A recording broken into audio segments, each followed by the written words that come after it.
Hello everybody, Dave here again, Online Motorsports, Plainfield, Illinois. What I'm going to do in this video here is just give you an overview of our modified 2008 SRT8. It's not just engine that has been modified. There's been over $113,000 spent in modifications, all done by Modern Muscle in Plainfield here about 400 miles ago. But let's go, because this whole complete drivetrain is nothing like it came off the factory. We covered in the in that startup video a little bit about the engine, but just a little recap here. That's the original Hemi motor out of the SRT8. It was pulled out and a lot of money was spent, and it was torn down to basically nothing. Everything has been changed in there. It's been built to a 426 Hemi stroker. On top, again, we've got the Kenny Bell Mammoth 4.3 liter with supercharger, which is liquid cooled. We also have the Holley EFI water methanol injection system.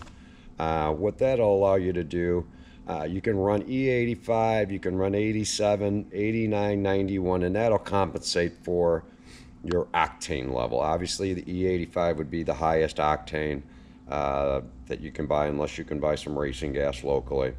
Patchy cylinder heads are attached to that with Hellcat valve covers. Those are Hellcat valve covers, so there's a lot of Hellcat on this car. It's got a B&M supercooler, Holley Dominator ECU as well. There's a lot more that goes into this. I just wanted to cover this because I know most women will read those receipts on this car. Men are visual. I know, I'm a man, so.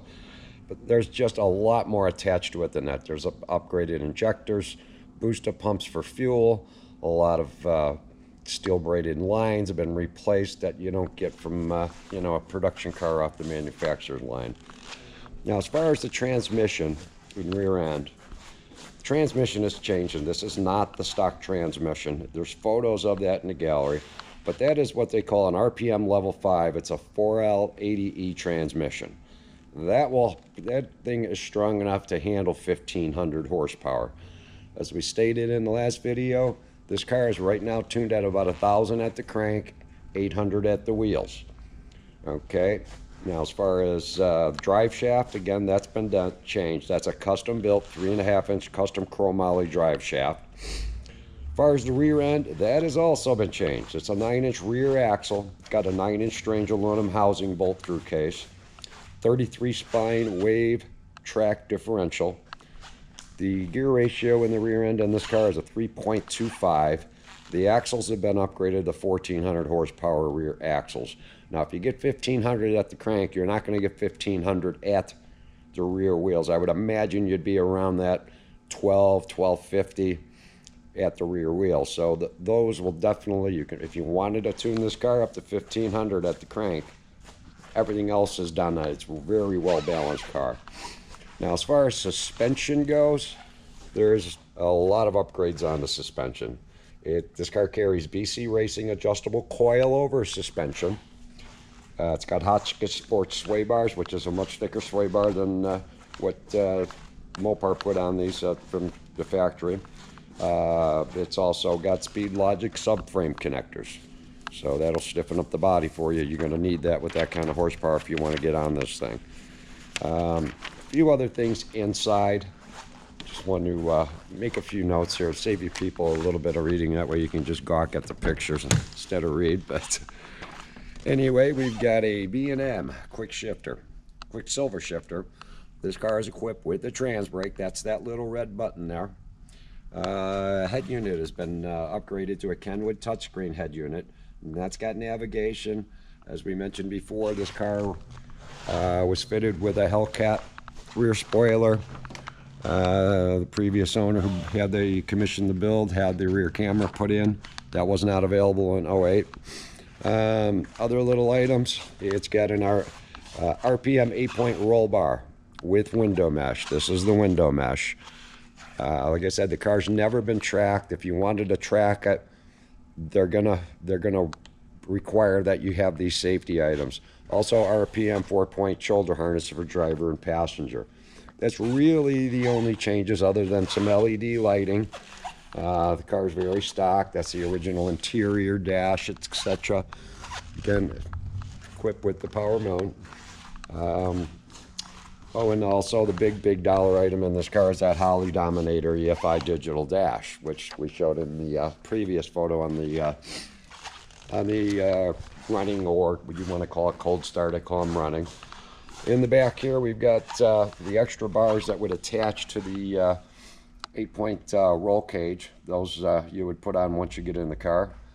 And it's still equipped with the rear subwoofer, but just tastefully done. Of course, full Borla exhaust. As far as exhaust goes on this, when the engine was modified, it was fitted with some Cook's headers and a Borla exhaust. So I just wanted to touch base on those, but please take some time, read through those receipts on this car. We've never had a car with this many receipts with this kind of modifications, but they were all done properly. They only use the best of the best hardware, done by a professional shop. They've been in business 20 plus years. That's Modern Muscle there in Plainfield. You can probably Google them to check out their website and see what they do. And in case you've got, you're in the Midwest and you've got a car that you want to do some modifications to, they're really good guys to deal with over there. So I'm going to conclude this this video. If anybody has any questions there at Cars and Bids, just contact me, Dave. I'm the seller here at Online Motorsports, and let's make it a great auction. It's a great car. If you understand what's on this car is going to be nothing but a bargain. Somebody's really going to be happy at what they got. You definitely can't duplicate it for what the reserve price is or what the selling price is going to be. So don't be shy on this one. If you're looking for something that meets and exceeds new Hellcats, final editions, cars like this that you see over here in the 170s, this car meets and exceeds all of that, and it's something you can actually drive. Because these guys and girls buying these 170s and final editions, a lot of those folks are going to park those cars, hoping that they increase in value over the next 10 to 20 years. I don't know about you, but I don't know if I got 10 to 20 years left. But fortunately, some people do. But let's make it a great auction. Any questions, get with me. Don't be scared of this car. There's nothing to be afraid of here except saving a bunch of money. So let's make it a great auction, and we will see you folks down the road.